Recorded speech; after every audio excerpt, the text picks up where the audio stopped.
All right, so it's another Sunday morning. Welcome back to Live Well with aromatherapist Jerby Go. So for today, we will be having Adora Winquist. Adora Winquist is an intuitive healer, a modern alchemist, and an essential oil formulator. She has over 2 decades of experience in mind and body wellness, vibrational medicine, and aromatherapy. Adora's passion is supporting women in their awakening journey of the divine feminine, encouraging women globally to source new levels of personal empowerment.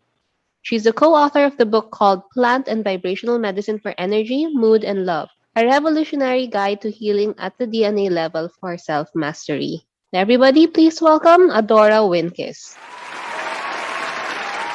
Hi, Jeremy. It's Adora. Hello, Adora. How are you? Wonderful. And you? I'm good. I know you're super busy, so I'm so grateful that you're here today. Oh, it's my pleasure. Did I pronounce your name correctly? Yes, it's Jeremy? Jerby. Okay. Lovely. How's the weather there? I heard there's a hurricane. Yes. Well, we have been so much more fortunate that the folks in Louisiana and Mississippi, and we're here in North Carolina. We're having a little bit of rain and wind right now, but nothing compared to the brunt of the storm that hit yesterday. That's great. All right, so let's talk about you and your work. Before anything else, would you like to please introduce yourself to our audience? Sure. My name is Adora Winquist, also known as a modern alchemist. I am an aromatherapist. I am a healer, a teacher, an author, and an entrepreneur. And I've been working in this field for over 20 years, which is really remarkable to me how quickly time goes by. Um, my main expertise is in essential oils as well as vibrational healing or vibrational medicine.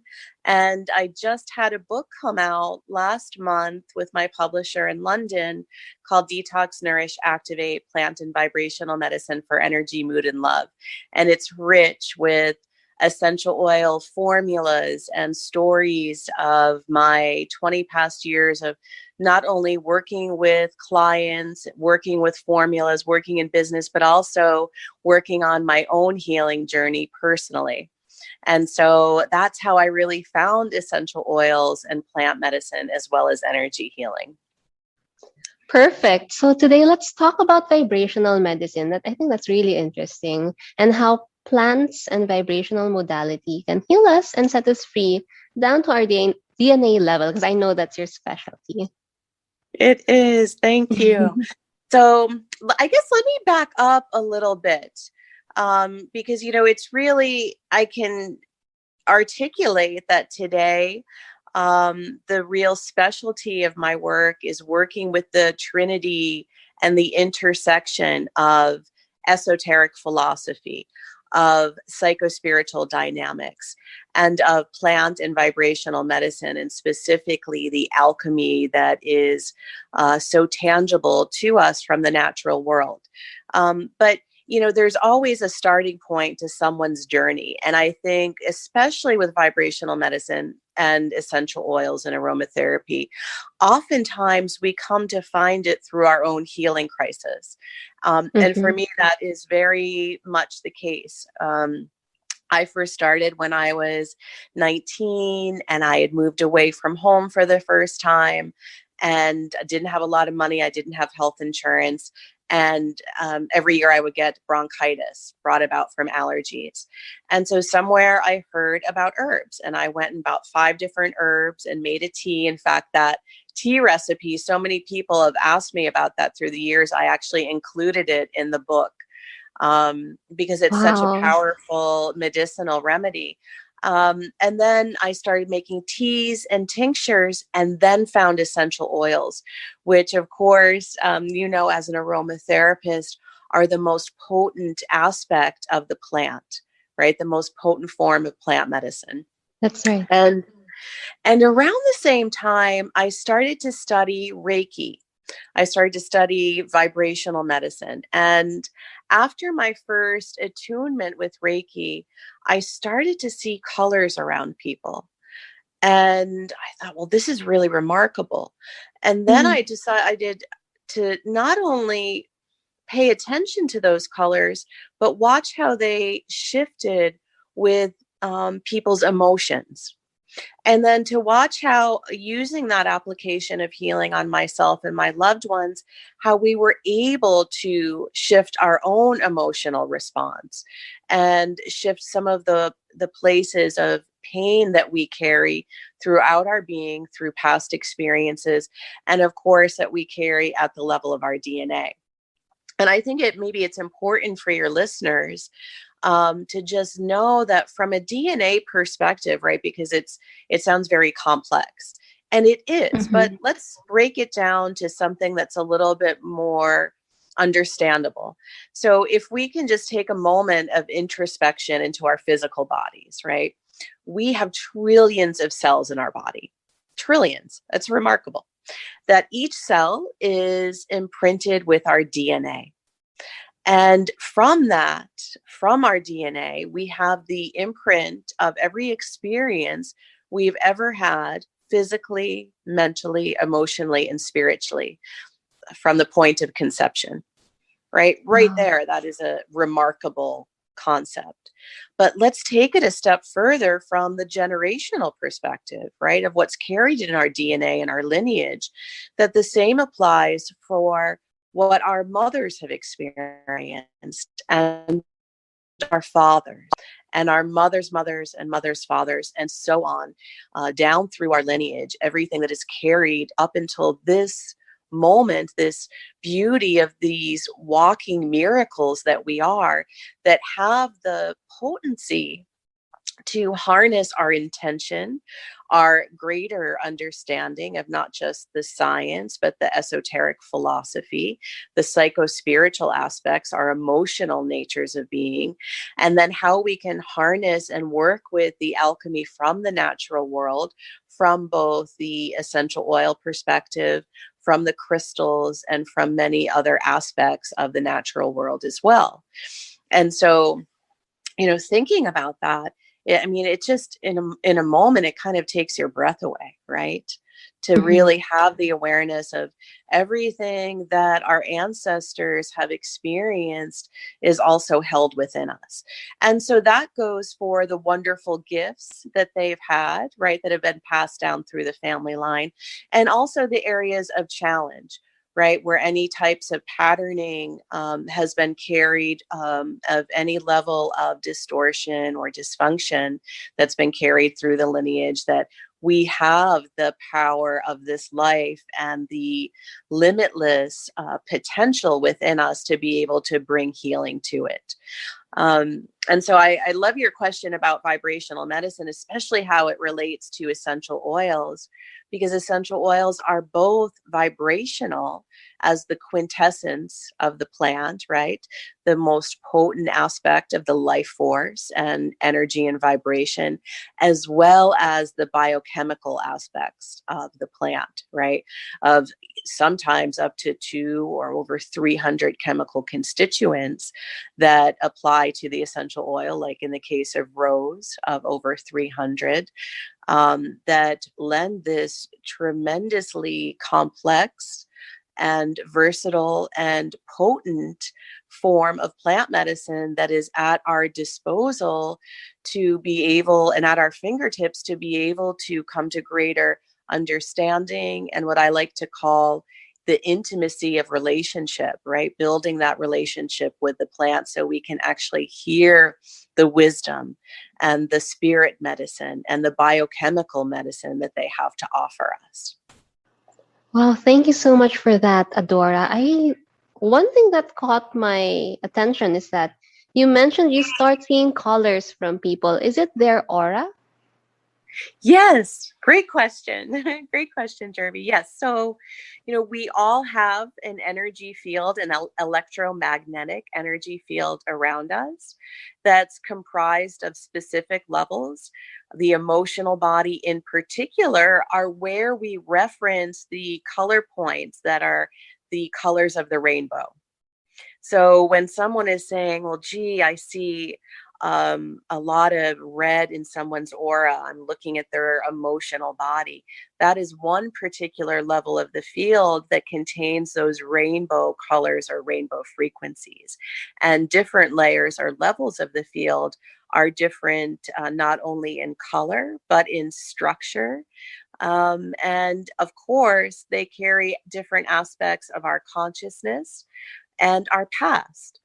And one of the beautiful things and such an interesting aspect of the auric field is that it contains not only elements of our past and our present, but also our future selves, right? Because in each moment, Wow. we are creating our future through our intentions, through the potency and the power of our positive intention for healing and for coming into a state of grace and heart, right?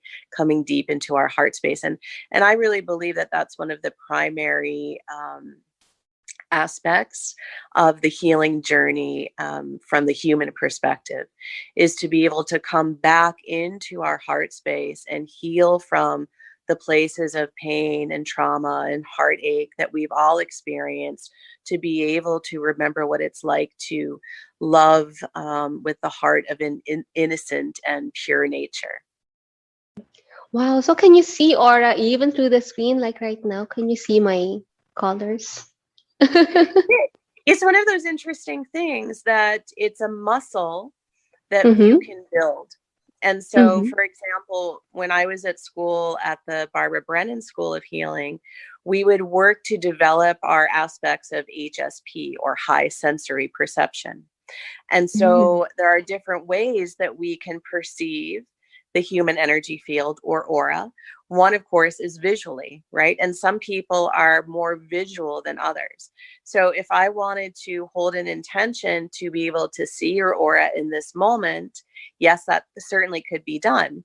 And we also, because we have boundaries from the human perspective that we can develop, because otherwise, if we went someplace and we're just seeing colors around people, it could be very overwhelming. So we can learn to build that muscle to be able to see with permission, right? And because that's very important. And we can also observe the qualities of the aura, of the vibration of another, from different perspectives as well. So the visual perspective is one, seeing. There is a perspective called direct knowing, where you just have a knowing, right, about someone's energy, or an individual, or a place, or just something that's going to happen, right? You think of someone and then the phone rings, right? And you just had a sense that they were going to call you. As some people, when they perceive the aura, they hear things, right? When I'm blending and going into sacred space to create an essential oil formula, I will hear, add 3 drops of this oil, 4 drops Oh. of that oil. And so there are many different ways that we can perceive the energy and aura around another. There's the kinesthetic sense, which is very interesting too, because you feel it, right? You feel it either with your hands or different aspects of your own energy field, where, oh gee, I'm running my hand through this person's aura, it feels very hot or very cold here, or it feels like there's a block or a shield. So to answer your question, yes, I can see some colors around you. And if you want me to say any more about that, I certainly could. Yes, please. I'm so curious. It's my first Ah, time to have met someone who can see auric fields. ah, If that's okay. well, yes, sure. So what I'm seeing, it's a lot of activity on your left side. So when I'm looking at the screen, I see it from the right, but it would be, yes, exactly, your left side. I'm seeing a lot of like a light lavender color, some pink. I'm seeing some blue light. I see a lot of feminine energy around you. I see a lot of angelic support around you. Um, I feel like communication, and of course, I mean, you're doing podcasts, but I feel like this is a primary aspect of your gift. And I also feel like if you don't sing or write, that there's some other aspect of higher creativity that is part of your path in this life and part of your expression of your gifts. I'm feeling a lot of music around you, which is interesting. And it's a very like grace-filled energy, grace-filled, very feminine. I feel like you're very in touch with your heart and your feelings, and that you also have a very sharp mind about you. And so these are some of the things that can be seen through witnessing someone's energy field. Like around the head, there's a lot of yellow, but also some green, right? So their balance is a very important part of your schematic, as well as nature. Connecting with nature is a primary driver for you. Wow, that's very interesting. Thank you so much for that. You've just exposed a little bit about me. Well, hopefully not too much. Yeah, it's okay. So Adora, thank you so much for that. That's really wonderful. And in our previous conversations, you mentioned that you also took your aromatherapy from Jade Shoots. I think that's very interesting because we came from the Oh, same yeah. school. I know, that's right. Oh my gosh. Jade was my first formal instructor of aromatherapy. And this was back, I think, in around 1998. Wow. And this was a class on Cape Cod, Massachusetts. And so it was really beautiful because I had started my first business of essential oil based products. It was called Riamon Energy Essentials. This was so many years ago. And I can remember going to this class thinking, wow, how amazing. I'm going to be able to go and learn from someone who's so knowledgeable, and also to meet all of these other people that are interested in this same type of healing that I am. And it was a beautiful group of women. In fact, at least one, two, maybe three in that group. We remained friends since then. In fact, Jade did a wonderful endorsement for my book, which I'm so grateful for. And we're conjuring up to do not a podcast per se, but like a live a discussion together. So I'll certainly let you know when that is. She is such a dedicated and brilliant educator in the She field, is. and prolific of aromatherapy and essential oils. Yeah, I love that. Yeah, so with regard to aromatherapy, I was just wondering, and I've heard of this, that there are essential oils that may increase your vibrational aspects. Like you mentioned, rose. I also heard about frankincense and spruce. Would you walk us through how essential oils can help support our vibrational healing? Um, Yes, absolutely. So this is where we have such allies in the natural world, and specifically from the plant kingdom, because their medicine, not only through their biochemical nature, but from a spirit perspective and from their vibrational essence, has so much of the frequencies that we require, that our humanity requires, to bring back balance to our being, to bring healing, to repair levels of the auric field, to be able to access and penetrate not only our cellular consciousness, but into the DNA vibrationally, as well as biochemically and physically, that they have the ability. I mean, this is such a rare form, such a beautiful gift that we have, such a rare form of medicine, to be able to know that we can put an individual or a synergy of essential oils on our hands and inhale them and create a new memory cell in the brain, that we can have a form of natural medicine that passes through the blood-brain barrier to offer the fullness of its phytonutrients, right, to not only the brain, but to the blood and to our organs and systems and glands of the body. So when we're thinking about that, we are accessing a schematic of vibration, right? It's a vibrational pattern that a particular plant contains. Now, when we're looking to elevate our vibration, the first question is really an invitation. What are the parts of my being that are calling for healing, that are calling for shift, that are calling for release? Because in order to increase our vibration, we have to let go of what no longer serves our highest good, right? From an emotional perspective, from the perspective of our belief system, from the perspective of our mental constructs, our habits, right? The way that we look at the world and our place within it. So from that perspective, any essential oil that's going to shift one of those aspects of our being is going to raise our vibration.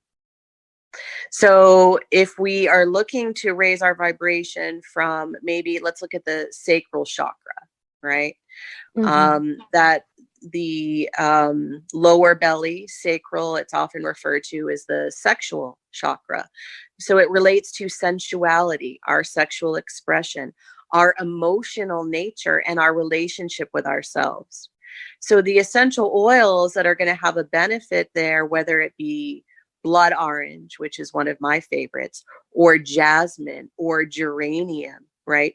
Ones that also have an affinity with our reproductive glands, whether we're a male or a female, because that relates to specifically our male or female aspect of being. So any of those aspects of ourselves that are being called for healing and release through the essential oils are ultimately going to raise our vibration. Because just using the essential oil alone isn't going to do that, right? It's going to provide some benefit for sure, but it's when we combine it with our intention.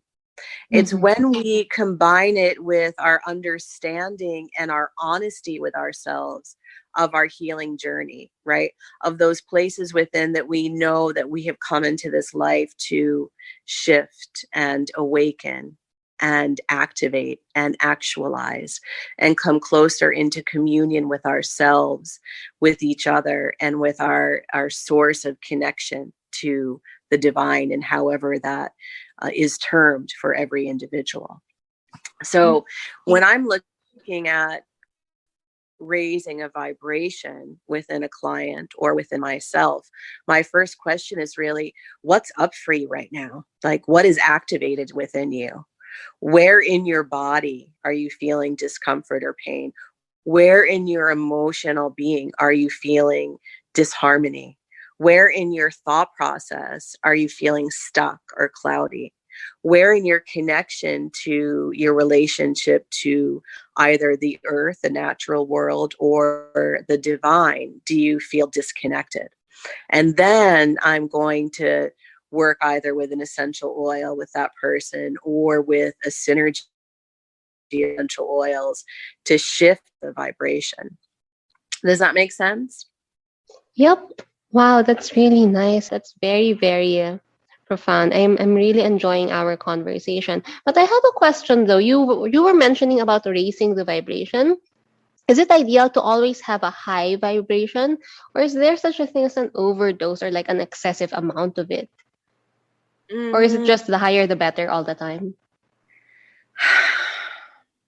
This is the way that I would look at it. To be in a place of alignment, to be in a place of open energy flow, where your intention is the highest vibration that is right in each moment, right? Because having a high vibration doesn't mean to being disconnected from the earth or reality.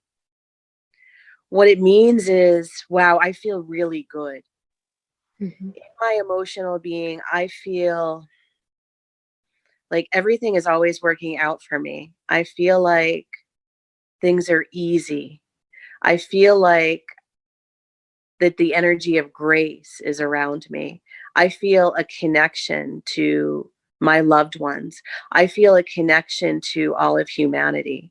I have such an appreciation for the earth. I know that in each moment that my highest ultimate reality is unfolding for me, right? And so having a high vibration can also mean you're deeply grounded. It's just that you're in a place of flow and openness and alignment, right? And connection to yourself, to your body, to the earth, to the world around you, right? And that your channel, and I think that this is one thing that to me, as someone who writes all the time, that's really important. I know for me, high vibration, it means that I'm open. I'm open to hear the voice of my highest aspect of being. I'm open to hear the voice of nature. I'm open to hear the voice of the plants as they communicate to me, right? And all different elements of the natural world. To me, that's a high vibration. When I can look at my partner and be present in the moment with such love and gratitude for everything versus looking at everything around me in my life that isn't working, right? That's the difference between a high vibration. When and this is one of the most beautiful things about working with the essential oils, because we have the ability to not only shift our emotion in the moment through inhalation, but ultimately the more that we use it, the more we create this stepping stone effect of higher vibration, where we can shift the trajectory of our emotional response at the moment, right? This is a real game changer for repatterning the neural pathways, for creating more positive intentions and experiences and outlooks on how we see ourselves and how we see the world around us, right? How we know that the universe is conspiring to give us the very best that's possible in our lives. Wow. I know that you also like combining essential oils and crystals for meditation. For beginners, what oils and crystals would you recommend to help them balance out their chakras and our cellular consciousness? Okay, so but before this, how do these oils and crystals work in clearing out our old patterns, like you mentioned, and reset it to achieve a healthier and higher vibrational neural pathways? I love that question. Okay, so one thing I just want to say, every week I offer a complimentary meditation. It's in conjunction with the Barbara Brennan School of Healing. And every week, or in every meditation that I do, I bring in one essential oil and one crystal. The reason why is that they have different energetic and vibrational patterns and configurations. And yet, when we bring them together, it creates a holistic and synergistic ability to shift our consciousness. Now, for those of your listeners that may be new to this concept, when we have a synergy, what it means is that the sum of the ingredients used are more potent, right? Are more effective than the individual or the isolate. And that's why having a group of essential oils, 3 to 5, creates a synergy. So more effective than just an individual. But if we're going to recommend one essential oil, lavender is still such a wonderful go-to for all 7 chakras, right? When we're looking to increase our vibration and bring healing and clearing and release, lavender has an incredibly balancing effect because of its nervine nature. It allows us to let go of those old emotional patterns more easily, to be able to get in touch with our emotional connections and increase emotional resilience. When we're working with a crystal, one of the first crystals, quartz, wonderful for spiritual acceleration and for clearing energy, right? And so the vibration of these plants and crystals are what help to attract the heavier energies of heavy emotions, right? Like sadness and grief and betrayal. Or when we get stuck in our heads and just are so disconnected from not only our bodies, but our emotions, when we're having the engagement of the monkey mind. The lavender with the quartz crystal are wonderful ways to not only relax the system, but to encourage those old patterns to be released and transmuted. And so this is done from the energetic perspective. And it's also imperative for the person to use it with intention, right? Because your intention is what activates that powerful spirit medicine of the essential oil and of the crystal, right? And creates even another layer of synergy. And also, it engages the activity of mindfulness, right? Engaging your mind in a practice that is healthy, the practice that is rooted in the present moment, right? And when we're in the present moment, it's much easier to let go of the past and not engage too fully in the future. Does that make sense? Yes, of course. Wow, that's really very enlightening. I was thinking actually instead of lavender, perhaps you would say frankincense. So it's really interesting that you mentioned lavender and how it really affects each of the chakras. Are there any Yes. other stones that you can use aside from quartz? Is it clear quartz or rose Clear quartz? quartz is great. Rose quartz is wonderful for the heart, connecting into the heart center and doing that type of work. I love amethyst. Both Mm. purple amethyst and green amethyst is one of my favorite stones to work with. And I love so many. We just talked about labradorite last week in the meditation that I did, because it's a stone to really help us engage with that innate sacred mysticism that's within us and enhance our intuition. In that meditation, I worked with rose otto essential oil, which was really beautiful to work with it with that crystal. But there are so many. I do love frankincense. I love myrrh. I love, gosh, I was thinking when I was blending for some products before I went to New Jersey and New York City last week, and I worked so much with Tulsi. That is one of my go-to Mm. essential oils, not just from the perspective of brain activation, but to support the adrenal system, especially with a lot of travel. And so that's for sure one of my go-to essential oils. But the reason I went with lavender um, for balancing the seven chakras is because I think it's something that all of your listeners can gravitate to, can probably find accessible wherever they are in the world, and that it does have that affinity for all seven energy centers when we're talking about release and letting go. And what I like to refer to is detox in my DNA book, because we look at the detox aspect, we look at the nourish aspect, and we looked at the activate aspect of each system of the body. The other thing I really love about lavender is that it's an incredible amplifier for synergies and for your formulas. It's like it just activates and brings all of the other components together in such a potent way. Wow. Thank you so much for that. You know what? Coincidentally, my favorite crystal is the labradorite. I have like two Ah, chunks over there. I love it. I love Mhm. it. I just got a really nice labradorite ring when I was in Mexico a couple of weeks So ago. pretty. Yeah. Yeah. So how do you do these? Like, do you have your oil diffusing on one side and then you have your crystals and meditate with them? How do you use these tools to help increase your vibration? Well, you can do it a few different ways. So, with the essential oil, the most potent way is to first apply it to the palm of your hand, rub your hand together for a second or two, and then inhale for about 30 seconds. Then you're creating a new circuit of light and healing, in addition to creating a new memory cell that you can go back and access from the limbic lock and key connection. In addition to that, when you're inhaling the aroma, you're opening the levels of your energy field. Your chakras are opening to receive the full gamut of healing and vibration.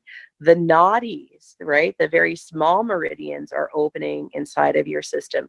Your cellular consciousness is opening to that. So it becomes a really quantum activator, how potent it is when we're inhaling the essential oil.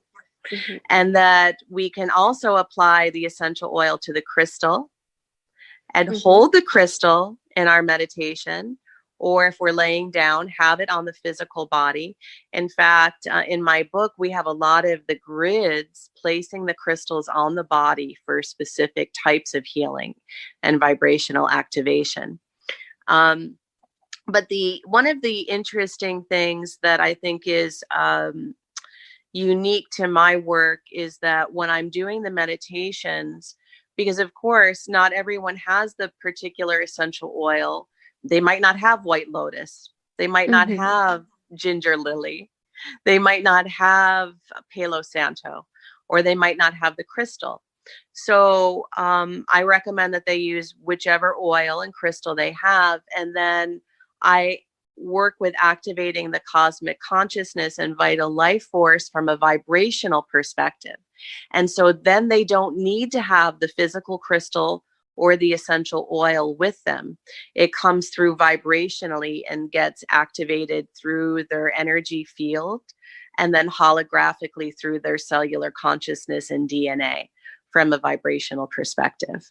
I was just wondering, you mentioned that you can't put your essential oils on the crystal itself. Shouldn't I be worried because I know essential oils can, they can eat plastic. Won't they ruin some of the crystals? Because I know some crystals can be sensitive, like to water, to light. Yeah, some of them are a little sensitive, but I mean, we're not talking about bathing the crystal with the essential oil. It's like if you have a drop on your hand, right?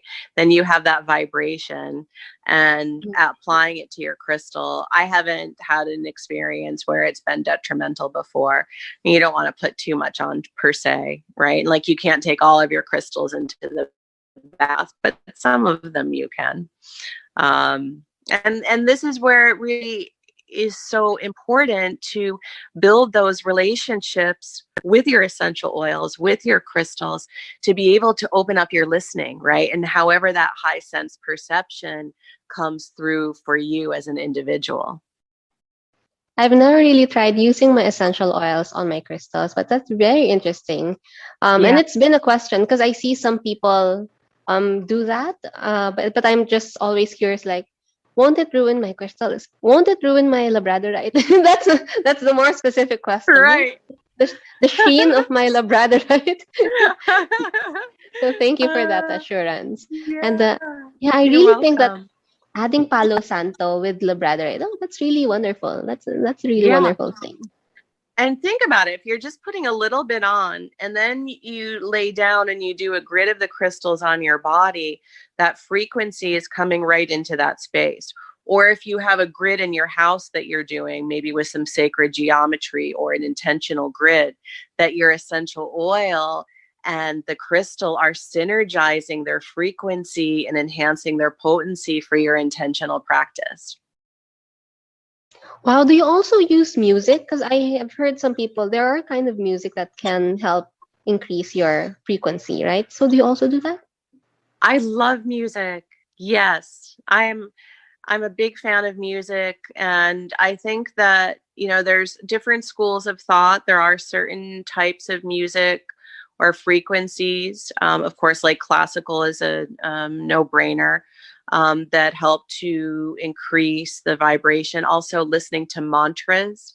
Mantras are a wonderful way to increase our vibration, and also the vibration of our home or office by playing mantras, right? And then we're playing the mantras, and we can have aromas, and we can have the crystal grids, and then we're really engaging all of these potent alchemical interventions from the natural world to create and empower our lives in very healthy ways. And you mentioned earlier about feelings like sadness and grief. And these are the keywords that are really relevant for the past 2 years, especially with the global pandemic that has happening. It's been a wild ride, actually, and a lot of us has been experiencing a lot of stress, anxiety, grief, like you mentioned, sadness, depression sometimes. Yeah. So I also notice that a lot of podcasts and programs and summits actually are mentioning or investing in healing and mental health, and these are the buzzwords that I see all the time. So, how can we find balance and harmony Mhm. during these trying times? Is there any like best practices or hacks that you can share to our audience? Yeah. So, yeah, I was just having this conversation when I was in Manhattan last week at an event.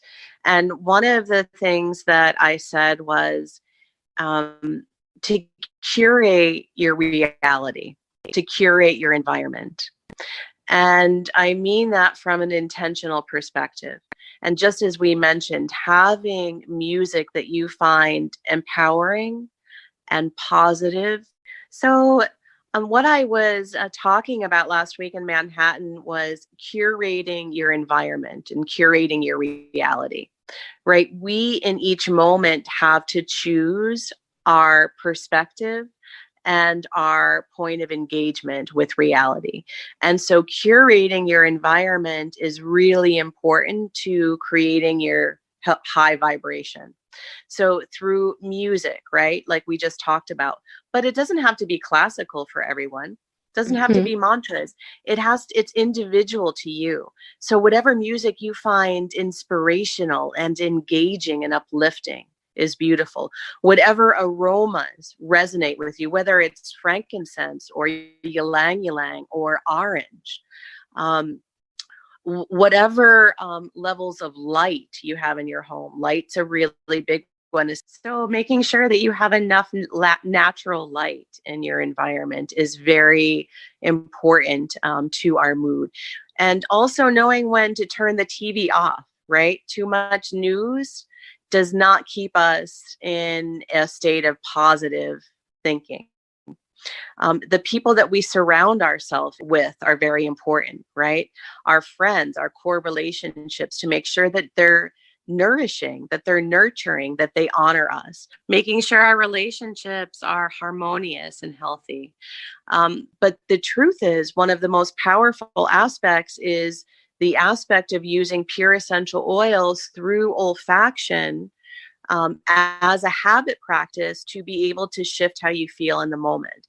In those moments when you are anxious or overwhelmed or feeling disconnected or feeling very low or depressed, that we have our synergy at our fingertips. We inhale it and for about 30 to 45 seconds with positive intention to be able to shift our emotional experience in the moment, because there is nothing else that can do that in that same powerful way.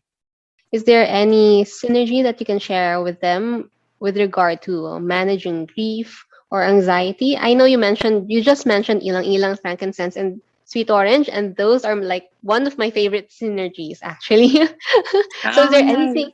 any other synergy that you can share with our audience? Something more friendly, like a lavender, something that's more common in their arsenal. Okay, yes. I really love, I think this is relatively simple, a combination of geranium, patchouli, and lavender is wonderfully grounding, wonderful for alleviating anxiety, and still has that uplifting quality of geranium essential oil. And geranium is such a rich and full, abundant aroma. And I agree. so, yeah, when we're feeling anxious and we're not breathing deeply, these essential oils can really help us to drop into our connection to our bodies and to the earth to feel supported. Wow, thank you so much for that. I'd better grab my geranium. Is it geranium bourbon or geranium? Geranium bourbon. Oh, that's Geranium bourbon. great. Yeah. All right. Thank you so much for that. Is there any other things that you would like to invite our audience with? Perhaps you can invite them through. website to your books? Yes. So I would love to have you come to my website. It's adorawinquist.com. We have a weekly blog that we post and so much other complimentary content, especially on our YouTube channel, has lots of wonderful content on our meditations and many other interviews. And then Instagram or other social media platforms like LinkedIn or Twitter or Facebook are at Adora Winquist. And if you sign up for our newsletter, then you know all of the wonderful events that are happening every week. And I would say come to one of the meditations. Check out my new book that's also available on my website as well. Thank you so much for that. And don't forget to let us know once you have that collaboration with Jade. I'd love to be there too. Oh, I will. Yes, that would be wonderful. Thanks, Jerry, so much. Thank you so much for today, Adora. And I hope you take care, stay well, and stay safe. Thanks. Bye. Okay, so I guess that's all for today. If you have any other ideas or questions or topics that you'd want me to cover in my future podcast episodes, don't forget to shoot me an email at couchwasabi@outlook.com or slip me a DM on my Instagram at jlian85.